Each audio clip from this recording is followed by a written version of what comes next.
తెలంగాణ కాంగ్రెస్ పార్టీలో నామినేట్ పదవులకు సంబంధించిన పంచాయతీ ఎప్పటికప్పటికి హాట్ టాపిక్గానే మారుతూ ఉంది.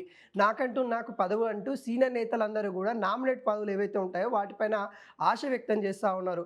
అయితే ఇప్పటికే దాదాపుగా నామినేట్ పదవులు ఏవైతే ఉన్నాయో వాటిని 70 నుండి 80% వరకైతే ఇవ్వడం జరిగింది. వాటిలో పనితీరు కూడా ఎప్పటికప్పుడు తెలుసుకుంటున్న పరిస్థితి కనబడతా ఉంది. ఎవరైతే పార్టీ సిద్ధాంతాలు కావచ్చు, లేకుంటే అక్కడున్న ఏవైతే విధి నిర్వహణలో కావచ్చు, రూల్స్ తప్పినట్టు మాత్రమైతే వాళ్ళని పక్కన పెట్టాల్సిందే అన్నట్టుగా అధిష్టానం ఫిక్స్ అయినట్టు కూడా తెలుస్తూ ఉంది.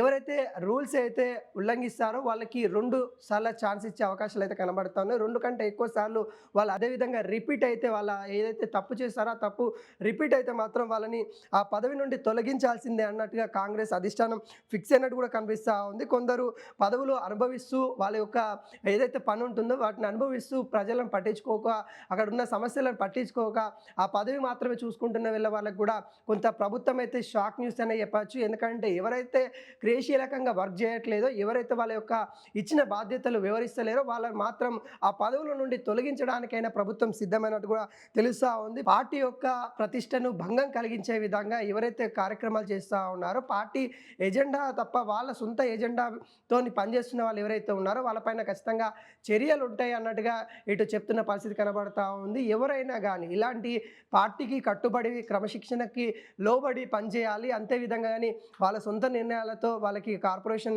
పదవులు వచ్చాయి కదా అని అంటూ వాళ్ళు నిర్ణయాలు తీసుకొని పనిచేస్తామంటే అది ఒప్పుకునే విషయం కాదు. ఖచ్చితంగా చర్యలు ఉంటాయి అన్నట్టుగా ఇటు చెప్తున్న పరిస్థితి కనబడతా ఉంది. దానికి సంబంధించి కూడా చాలా ఫిర్యాదులు కూడా వస్తూ ఉన్నాయి అన్నట్టుగా చెప్తున్న పరిస్థితి కనబడతా ఉంది. దీనిపైన కూడా ఎప్పటికప్పటికి నిర్ణయాలు తీసుకుంటాం అన్నట్టుగా చెప్తున్న పరిస్థితి కనబడతా ఉంది. పార్టీలో ఉన్న నేతలందరూ కూడా పార్టీ సిద్ధాంతాలు, అదేవిధంగా ఆ కార్పొరేషన్ సంబంధించిన బాధ్యతలు ఏవైతే ఉంటాయో ఆ బాధ్యతలు మాత్రమే చేసుకుంటూ వెళ్ళాలి. లేదు అంటూ సొంత కార్యక్రమాలు చేసుకుంటూ సొంత ఏజెండాతోని పనులు చేస్తే మాత్రం వాళ్ళకి మాత్రం ఏదైతే పార్టీ నుండి, అదేవిధంగా ఆ పదవి నుండి కూడా సస్పెండ్ అయ్యే అవకాశాలు ఉంటాయి. ఎంత పెద్ద సీనియర్ అయినా కానీ పార్టీకి లోబడే పనిచేయాలి అన్నట్టుగా చెప్తున్న పరిస్థితి కనబడతా ఉంది. దీనిపైన కూడా గాంధీ భవన్లో హాట్ టాపిక్గా మారింది. ఇదే చర్చలు జరుగుతూ ఉన్నాయి. క్రమశిక్షణ సంబంధించి కావచ్చు, అదేవిధంగా పార్టీకి సంబంధించిన సిద్ధాంతాల విషయంలో కావచ్చు, ఇవే చర్చలు అయితే జోరుగా సాగుతున్న పరిస్థితి కనబడతా ఉంది. ఇప్పటితోనైనా క్రమశిక్షణగా పనిచేయండి, బాధ్యతగా పనిచేయండి అంటూ నామినేట్ పదవులు ఎవరైతే అనుభవిస్తూ ఉన్నారో వాళ్ళకైతే ప్రభుత్వం నుండి కొంత గైడ్లైన్స్ పోయినట్టుగా తెలుస్తూ ఉంది.